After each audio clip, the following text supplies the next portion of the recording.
Première lecture. Lecture du livre de la sagesse.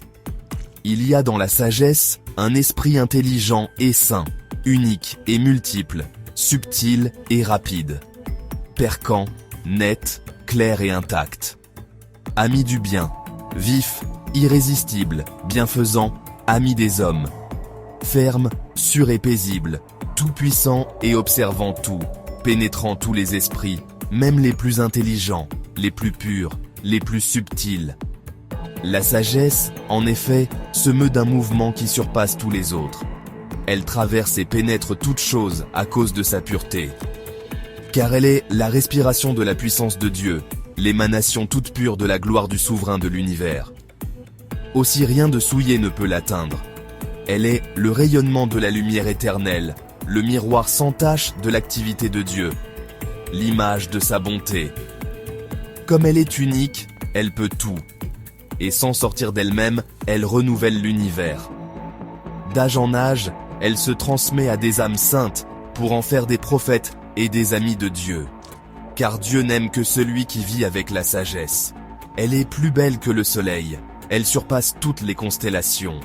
Si on la compare à la lumière du jour, on la trouve bien supérieure, car le jour s'efface devant la nuit, mais contre la sagesse le mal ne peut rien.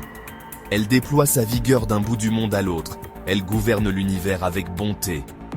Parole du Seigneur. Psaume.